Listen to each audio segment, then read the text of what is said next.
Welcome to This Week in Heresy, Episode 50, Druidry, Science, and Spirituality, with our guest via Skype, Dr. Brendan Howlin. Hey Brendan, welcome to This Week in Heresy. Hi, I'm Brendan Howlin. I'm a professional scientist and also a druid, and I've recently published a book on a Handbook of Urban Druidry, which we can talk about, or we can talk about science and spirituality, because I know you're an ex-biochemist, so you're a scientist too, yeah? Yeah. So, why don't we talk a bit about urban druidry first? Yeah. What do you mean by that? And what is your book about?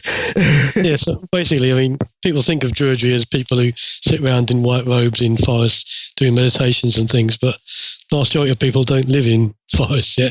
They live in towns and cities, yeah?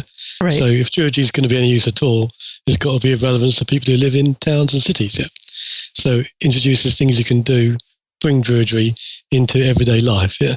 Mm-hmm. Where you don't have to even wear a white robe or grow a beard to do it, yeah? So I know, that is the typical kind of Hollywood thing where you're like, ooh, look at the druids in the woods, wow. But I've known quite a few druids in the pagan community, mostly here, obviously, but and while there are a few like that, I mean, let's be honest, but most of them are a lot like you, right?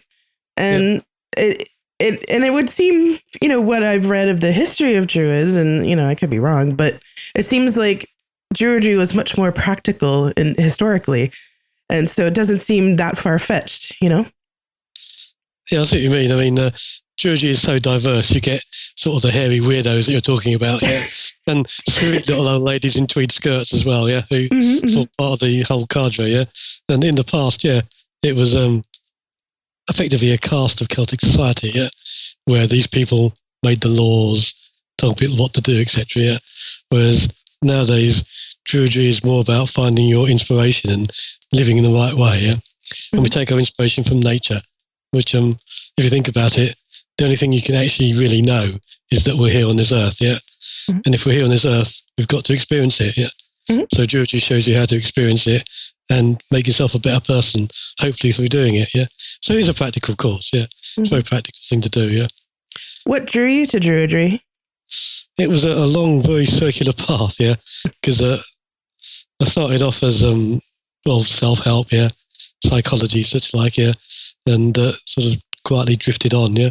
And then my wife bought me the Book of Druidry by Ross Nguyen, which is a really thick and unfortunately fairly impenetrable book, yeah. right. Didn't get very much out of it, and it lived on my shelf for about 5 years, yeah. And then Philip Carr-Gomm, who's the head of the OBOD order that I'm part of, he wrote a book called The Druid Way, which is about basically a druid taking a walk in a country and how you could experience things from that. I thought, wow, you can live this. This is a current, relevant thing. And went on from there, yeah. Joined the order, been in it for 18 years now, and I tutor Bards and Ovates students, and I've done that for 15 years or so, and they're all over the world, literally, yeah. Some from California like you, New Zealand, Australia, Switzerland, and even some in the UK too, yeah. So, I guess one of the things that I was thinking about earlier, and I think this kind of dovetails into urban druidry as well anyway, is how does science fit into all this? I know I get asked that question, is like, how do you reconcile science and spirituality? And it's like, because I can. That's usually my inward response. I mean, I do usually get a better explanation, but what would you say to that question? No, that's quite interesting, because I'm the science correspondent for the Druid journal. It's called Touchstone, yeah. And my job really is to write about how druidry and science touch, yeah. And there's more of it than you might think, yeah. And I mean, to be honest, when you think about science, yeah, people kind of study science and then they give up God, yeah. But science only tells you really the how things happen, yeah. It never tells you why, yeah. So we've got evolution, yeah. Things evolve. Why, yeah? And the why are we here questions you can't answer with science, but it leads you towards it. I'll take an example. I do molecular modeling, so I look at drug design and proteins and things. And I showed one of my lifelong atheist scientist colleagues a picture of ATP synthase working, which is a protein that makes the molecule that provides energy in the body. And it's basically a wheel. It turns and it kicks out these molecules, yeah? Mm-hmm. And he was so impressed by that. He said, that can't possibly have happened by chance, yeah? So it nearly converted him, yeah? So, nice. So the more you learn about science, the more you've got to say, no, it can't happen by chance, yeah? There is a reason behind it, yeah? Definitely. I mean, I was in biochemistry and I was doing a lot. I worked in pharma for a while, but, my real love was genetics. So it's like, we know how DNA works. We can manipulate DNA and make it work in different ways.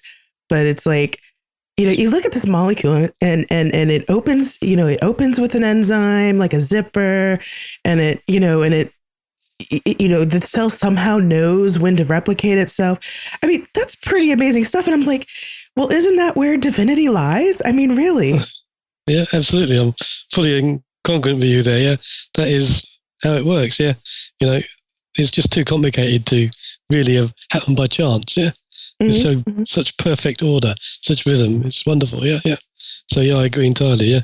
When you look at the Human Genome Project, yeah, which was a big thing a few years ago, yeah, mapping the whole human genome, yeah, and what we found is there's 20,000 proteins in the human body, yeah. We're really very, very simple, yeah. Right. There's nothing that codes for consciousness, yeah. Nothing for fat, nothing for homosexuality, yeah. It's just a really simple little thing. And what's the current view? Consciousness, nothing for consciousness has to come from outside. Well, big deal. That's what religion's been telling us all along, yeah. So I think we're coming to the same point, yeah, which is quite interesting. Yeah, and it really, I mean, it really fits with a lot of pagan paths, and I'm assuming to a good extent Druidry as well.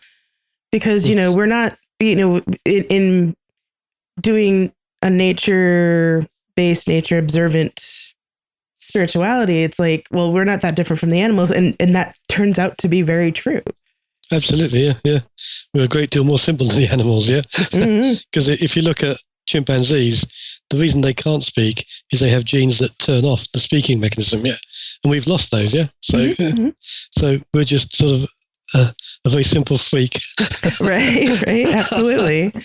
I mean, I've been talking a lot with some friends lately. It's like it was a real freak of nature, to put it one way, that the first molecules of DNA decided to get together on this planet. I mean, because my wife works for NASA, so we talk a lot about planetary stuff and in our house, and it's like it was a weird, confluence of stuff that actually made life on Earth, and it's a freak thing. It's not really common, Yeah, absolutely. Yeah, it just sort of happens. Yeah, and the conditions were just right for it. Yeah, which is really amazing. Yeah, yeah. Those kind of coincidences you think are just too strange to happen. Yeah, without some sort of direction, yeah, whatever that may be, yeah. The fact that we're right distance from the sun, the fact that we didn't have the UV light to break down the complex molecules, yeah, it all just came together like that, yeah. So no, I do agree, yeah, I do agree. Yeah. Why do you think people kind of keep asking the question about spirituality and science? Why do you think people kind of get weirded out about it? Well, as I said before, I think it's because traditionally in the past, when people took up science, they gave up God, because when I was a kid, science was the big thing. It was going to solve all the problems of life, yeah. We could land a man on the moon. It was really exciting and interesting, yeah. And so everybody said, no, we don't need anything else, yeah. Religion is gone, yeah. But you notice as time's gone on, belief in science, that sort of faith has gone, yeah. And people are now turning back towards other forms of spirituality, like paganism, like ordinary revealed religions, yeah. So, I think that is a question that probably won't arise so much in the future, because people will not be putting science in one box and spirituality in another. It will be just the same thing, yeah. Yeah. How's your Druidry inform your science and vice versa? Yeah, this is quite interesting, because when I first started trying to write for Touchstone, yeah, you know yourself, when you're a scientist, you're trained to write in a really boring, oh my God, yes. way. Oh, yes. For the handful of people who might actually ever read the work, yeah. Right, and I also worked in quality control, so yeah. Even more so. Yeah.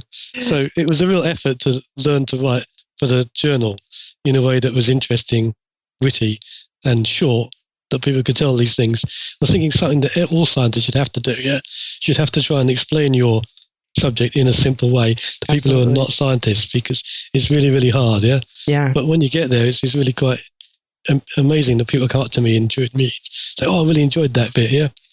And that one Druid Gore said a couple of years ago, they wanted me to give a talk on light and energy, yeah? Which I did to the Druid grade, yeah? And then the next day on the television, there's a program on the birth of the universe about light and energy. And they said, oh, we can understand that now because we heard that from you, yeah? And it made perfect sense, yeah? So that was quite amusing, yeah? Quite interesting, yeah? And of course, I've forgotten what you asked me now, yeah? Well, how is your druidry?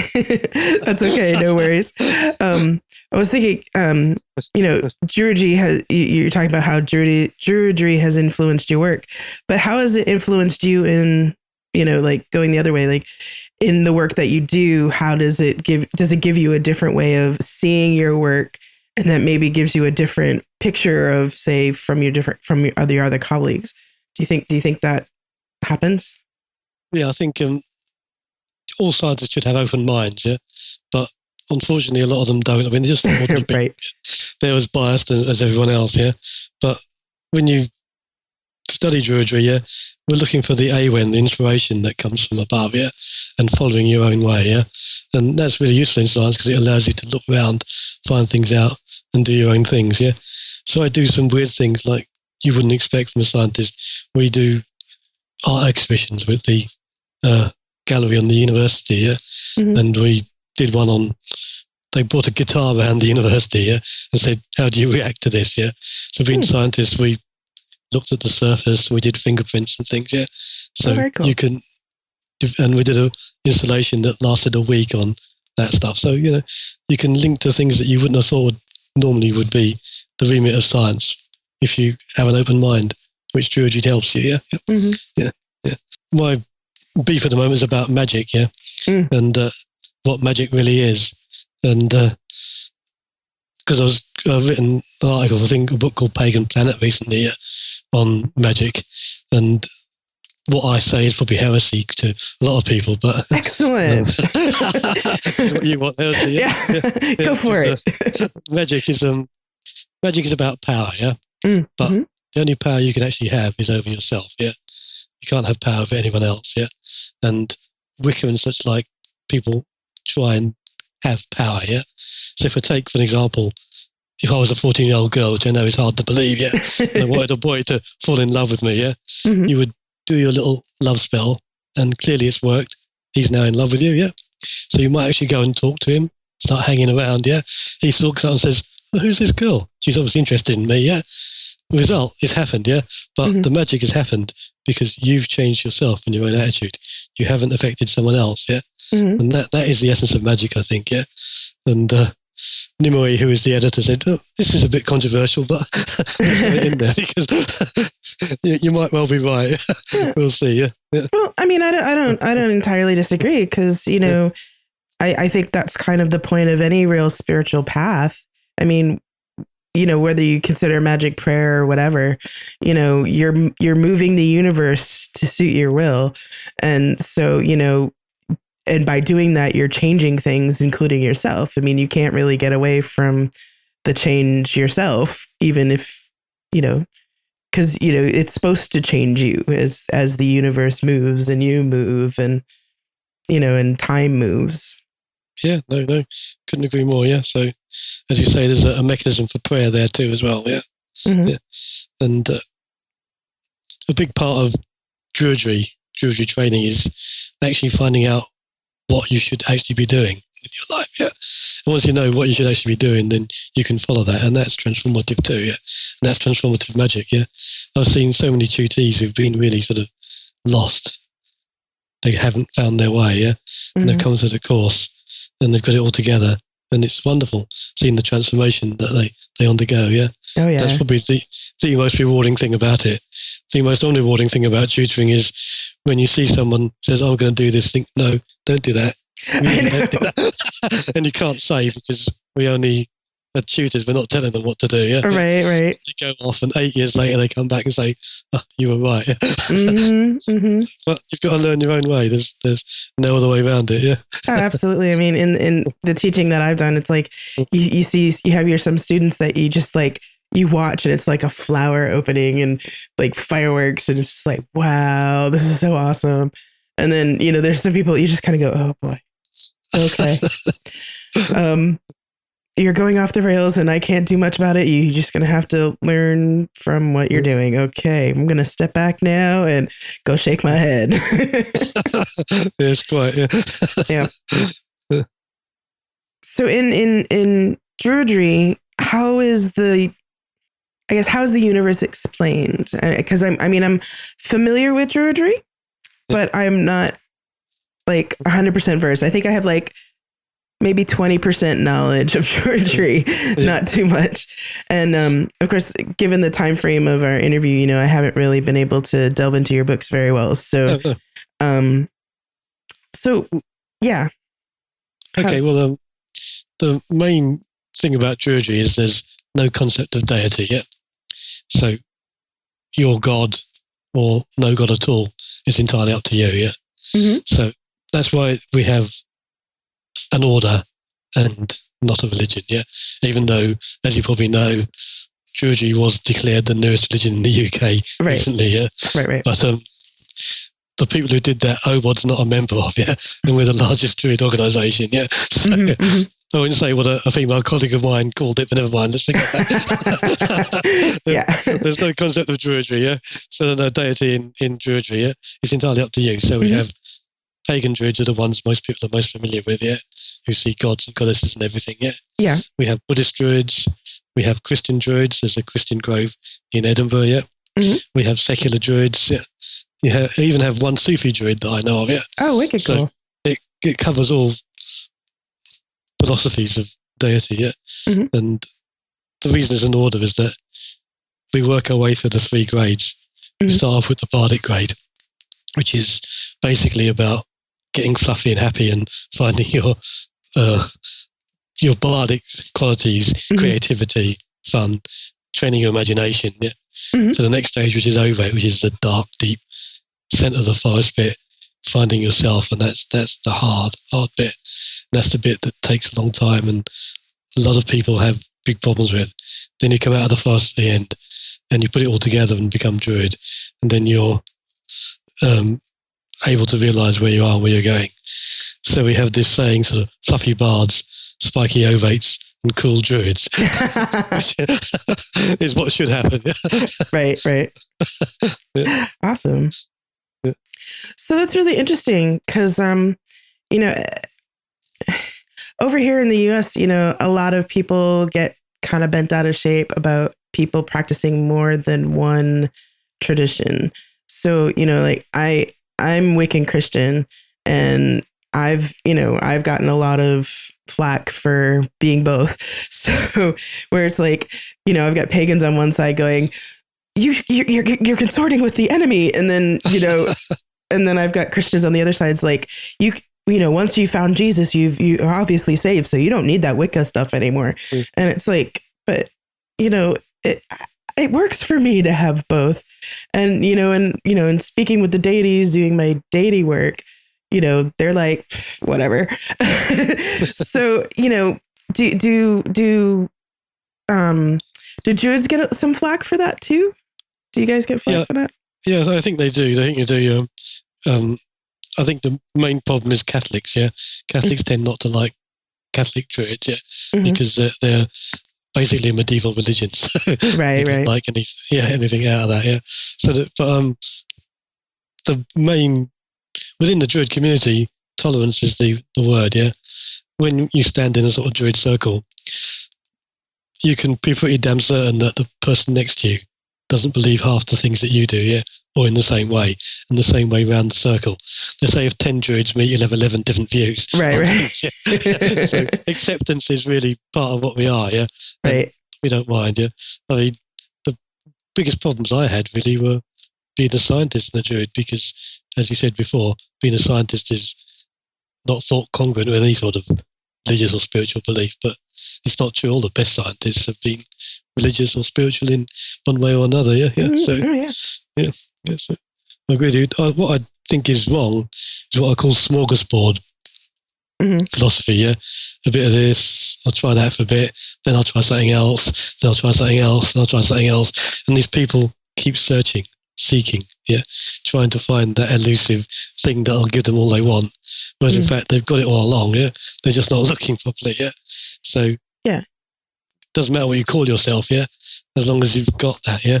But don't keep doing another course in the hope that this will be the one for you. I think that's wrong, yeah. Well, I think some things is, you know, some of the ways, you know, I think if there's some people that are just truly seekers or just truly curious. But I think for some people, it's like they want the easy answers.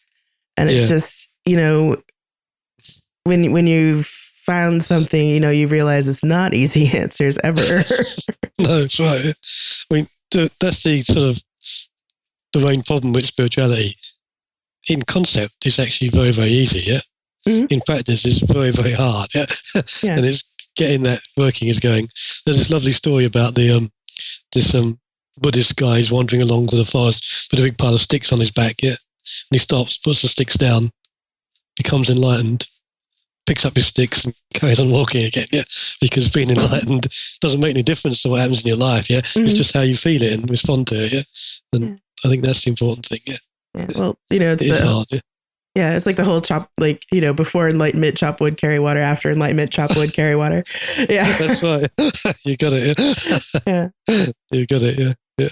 Well, you know, and there's also evolution too, because, you know, I know, you know, when I first started as a baby witch, I suppose you could say, you know, when I was first starting my path, you know, it's very, you know, the first 10 years of my witchcraft is very different than the last 10 years of it, you know, and I know I've personally evolved, but, you know, I've also been to seminary and, you know, and all that. And, you know, I've been through my, you know, 15 years of science, of pharmaceutical work. And it's like, you know, so, you know, I know things can evolve, but it's, I guess part of it, and maybe you agree with this, is just recognizing that that happens and that that's okay. Yeah. Yeah. Evolution is part of life. Yeah. So yeah, your path is going to change and vary and move, but as long as you are doing it because you want to do it and it's for you, that's great. If you're being driven by something else, then that's not right at all. Yeah, yeah. You have to be in control of it, don't you? Yeah, absolutely. Yeah, and that is in essence what the Druid course is supposed to teach you, to get in control of your life. Because the main reason people fail is because their subconscious is not in line with what they actually consciously doing. I mean, loads of people who say, "I want to give up smoking." They don't really. Yeah? Their subconscious isn't online, yeah, and they keep failing. Evolution and walking your path in life. It's very true. It's very important. Yeah. What got you into writing about urban druidry in the first place? Like, how did you get into writing about it? Even though, you know, you have, from what I'm understanding, you have this career as a scientist, and yet you started writing as well. So what got you into the writing bit? Yeah, mostly it was the tutoring, because I've written letters to innumerable students over the past 15 years or so about their Druid course. And of course, same problems keep coming up again and again and again. You think, yeah, I know how to solve this one. Yeah, you'll get through this. Yeah. And of course, it's all private, so you can't discuss anybody's sensitive. Yeah. But the principles are there. And I thought, well, you know, these principles are so obvious to me now. Yeah. So simple. They ought to be put down together and people should have a look at it and read it. And what's interesting is that the book is designed for people who are not Druids to find out about Druidry. And it's actually become quite popular among people who are called SBNR, spiritual but not religious, young people, yeah, who want to find a way, yeah.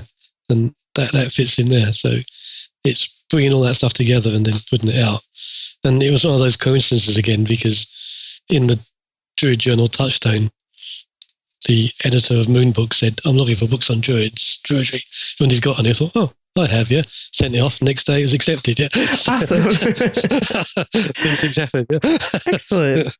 Speaking of young people, I've been running into it too, and I've been talking with quite a few of the people that I've interviewed lately about the younger generation, and I'm seeing and it's kind of not surprising to me that they'd be interested in druidry. Especially with the tolerance aspect of it, because it just seems like the younger generation is much more open to new ideas and new things, and I'm guessing a lot of that's due to the internet, but it just seems like there's a very different mindset there. Yeah, I think it's absolutely true. I mean, I was talking to a colleague of mine who said his young daughter, she's about 18, had read the book and she thought it was cool. I thought, well, that's really interesting because I'm definitely not cool. Yeah, sense of the imagination, yes. Yeah? So they, as you say, they are more open to things, yeah, than we probably were. Because when I was a kid, magic, spirituality, it was never spoken about, yeah. And there was very little ways to find out anything about it. And there's been a sort of revolution with more information coming out, yeah. In a way, that's a bad thing for the course because there are some sort of things that happen in the course that they're not supposed to know. And there's so much information out there that everybody knows it nowadays. Yeah? So, yeah. It can be positive and negative, yeah. Mm-hmm. Well, yeah, I mean, it's hard to keep a secret in the internet age because, because things get posted on the internet and the internet is forever. So. That's right. Anybody can read it, yeah. Yeah.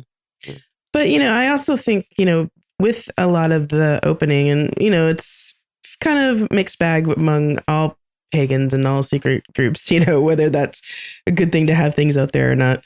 I have my own opinions on it, but I think with the rise of that kind of information, I think you have people going, oh, wait, well, maybe I could try that. Maybe I could look at something different instead of doing what everybody else is doing around me.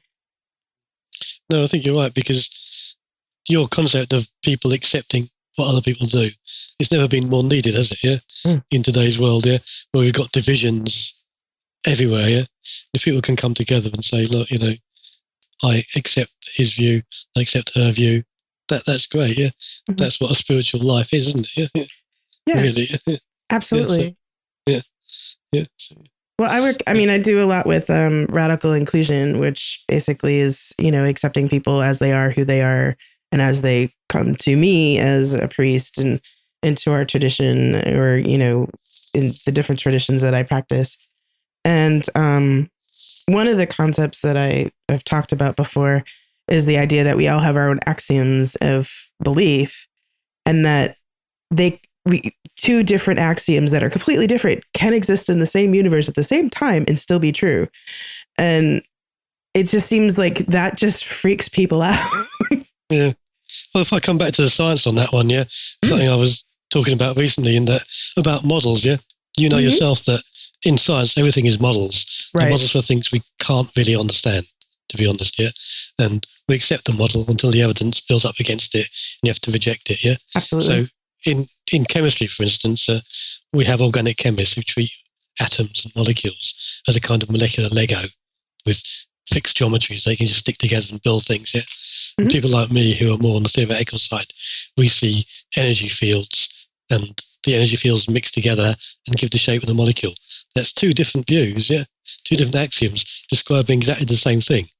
And we can both coexist quite happily, yeah. And they both work, yeah, at the moment, yeah. So I don't see a problem with that. So science actually helps you accept other people's axioms, or it should do, yeah. Absolutely. I agree. And I guess that kind of also answers the question that I had at the beginning is like, how does spirituality and science coincide? Well, just something like that, with very differing opinions about or different models of like molecules or systems or whatever that can coexist. And, it's like, well, there you go. We can all coexist. Great. Yeah. And with my example there about energy fields, I use the word energy in fields, yeah. So that's something that all pagans would accept, yeah.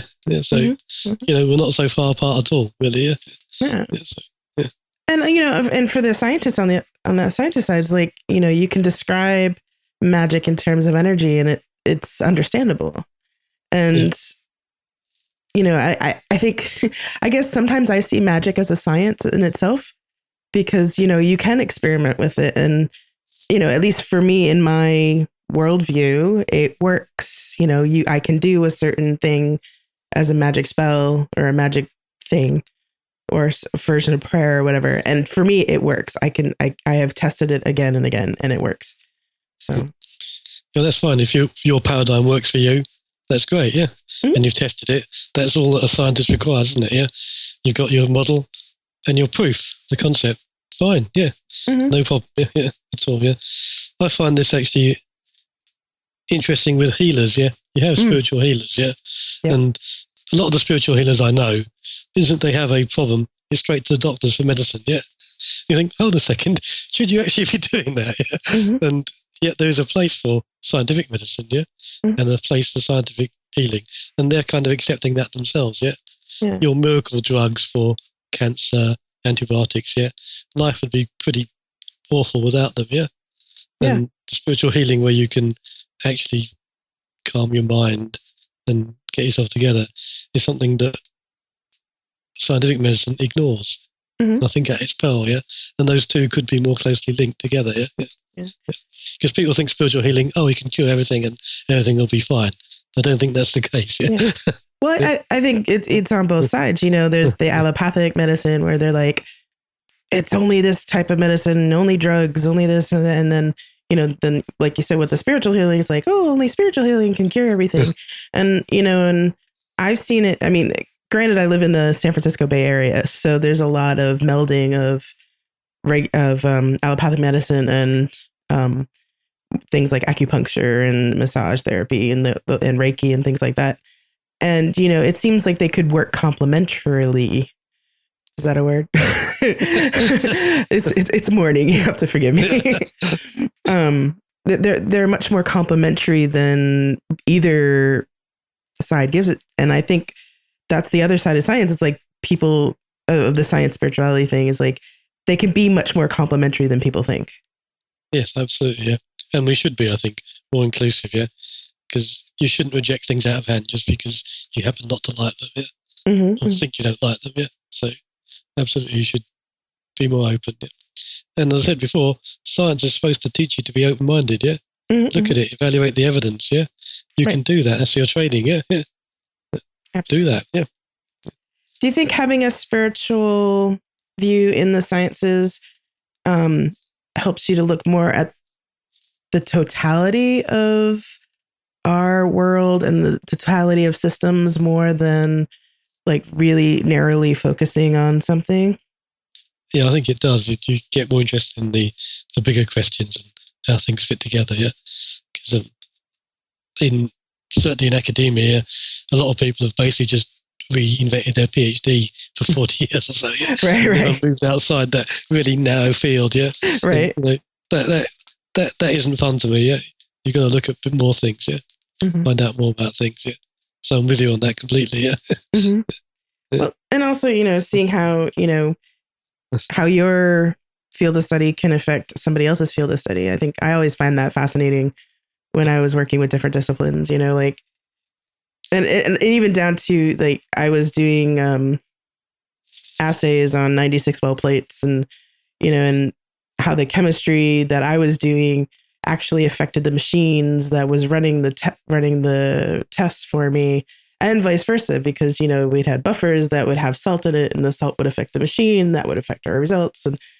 And even just like on that level, it's fascinating. Yeah, no, absolutely. Yeah.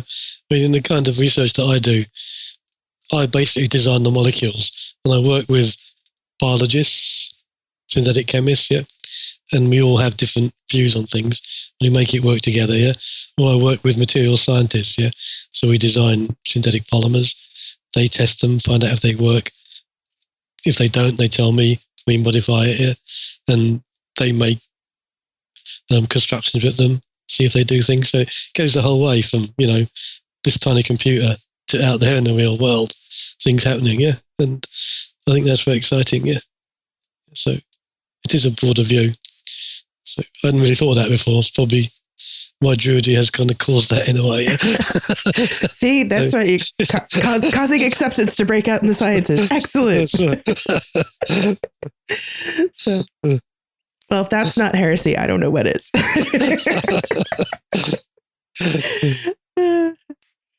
So, are you thinking about writing any more books besides what you've already written? Yeah, I mean, I'm sort of 2/3 of the way through Urban Druidry #2, but I've had to do some real work, so that's kind of slowed it down a bit. Yeah. But when you've written one, you feel like you need to write another, yeah? Mm-hmm. But I was saying to my wife, that when I wrote the first book, yeah, I found this voice, this tone, and people have said to me that it's amazing. It feels like you're talking directly to me, yeah, in this book, yeah. And I'm trying to do it in the second one. I thought, I can't do it anymore. So waiting for that tone to come back to me, yeah. Or maybe it's not appropriate for this one, yeah, but it was fun doing that, yeah. And I'd like to do it again, yeah. Excellent. Well, is this book a lot more detailed and like? Yeah. I kind of decided that the first book is really sort of an urban bardic course, yeah, and the second one should be more of a sort of urban ovate course, so sort of darker and deeper, yeah. Mm-hmm. But it has its own problems, let's say, doing it that way, yeah. Well, I mean, the dark, deep stuff is not exactly the easiest stuff to work on. No, that's right. It's funny, in the ovate course, yeah, a big part of it is the ancestors, yeah. And people say the ancestors, that's very fluffy and whatever, yeah. But it's really quite simple that most people have problems with their parents, yeah. Almost everyone has problems with their parents, one way or another, yeah. Right. And all you really have to do is accept that they're people, yeah. They make their own mistakes. They were probably trying to do their best in the majority of cases. And when you can get past that, you can move on, yeah. But the amount of people who really won't face that is really quite surprising, yeah. And, there's a poem by Philip Larkin, which I can't repeat here, yeah, which is called This Be the Verse, that sums it up entirely, yeah. Mm-hmm. And I say to my students, read that. That tells you what the problem is, yeah. Right. Well, it just seems like acceptance of the past, and I guess some people think that you have to forgive things and forgive or forget and that thing, and I'm like, no, you don't have to forgive if you don't want to. It's more of an acceptance that things happen and things existed. You don't and you don't have to interact with them if you don't want to, if people are still living or whatever, but it's you don't have to be like, everything's all happy and good now that you've accepted your ancestors, kind of thing. Yeah, no, absolutely. Yeah, you're quite right. Yeah. And people confused with the acceptance with unconditional love, which isn't the case. Yeah. Mm-hmm. And there's this Buddhist way, the Buddhist acceptance. Yeah. People think, I must forgive, and you don't really. You just got to acknowledge that it's happened, yeah, and remove the power that it has over yourself, yeah, right. Because that's where you fall down, yeah. Because if you forgive your enemies, it doesn't mean go and hug them and love them and say, everything's all right now, yeah. What you're doing is, if you're thinking about what your enemy's done to you, yeah, you're thinking about them all the time, every moment, every day, yeah, and you can be damn sure that they're not thinking about you at all, yeah. Right. So you've given them power over yourself all the time, yeah. If you can accept that, yes, there's a problem, and get over it and stop worrying about it, then you have forgiven your enemies, and you've made your life a lot better, yeah. Right. And that's one of those really simple things about spirituality that people don't get, yeah? That I tried to bring out, yeah. Absolutely. Well, it's like, people really, I think that people also have the wrong idea about compassion, because compassion doesn't necessarily mean forgiveness, nor does it mean that you have to be nice, to be honest. Sometimes the most compassionate thing you can do is to be like, screw you, I'm leaving, Absolutely. Yeah. It's quite funny. We have a local Druid Grove in Surrey that myself and a colleague started 2 or 3 years ago, yeah. And I always say to people who want to join, go and talk to Karen because she's nicer than me. She's got more friends. So she's the compassionate one. Right. Yeah, that kind of happens with me because I'm kind of the mother hen of our coven too. And it's like, oh, they're there. It's okay. Yeah, I totally get that. That's awesome. Anyway, so we're close to the end of our time. And so if people wanted to get in touch with you to ask you questions about urban druidry or the work that you do or science and spirituality, what would be the best way for people to get in touch with you? I guess the best way would be to email me on urbandruid1@gmail.com or go to the Handbook of Urban Druidry Facebook webpage and just post me there, yeah. And right. I'll get back to them, yeah. Be happy to hear comments from people. And thanks for talking to me. It's been fun. Yeah, I enjoyed that. Yeah, it's been really great. And I will make sure that your books are listed in the show notes and their email is listed in the show notes. And yeah, no, this has been really fun. It's always fun to be able to talk shop with somebody. That's right. Yeah, most interesting. And you're probably one of the few other scientists I've met in the pagan path, so it's good. Oh, excellent. Well, my both me and my wife are scientists because my wife is actually a for real rocket scientist, and I'm not in biotech anymore, but I still retain my science chops. It makes life a lot easier, and it allows my wife and I to talk to each other. But anyway, thank you so much for being on, and this has been really fun conversation. Yeah, thank you. I'd like to thank Brenden for joining us this episode. As always, if you have comments, questions, or would like to read the show notes, you can go to thisweekinheresy.com. You can subscribe to the show via iTunes or the Stitcher app, or follow us on Twitter at TWIH Podcast. And if you can, please consider supporting this podcast through PayPal or Patreon.com. Thank you very much for listening, and we'll see you next time.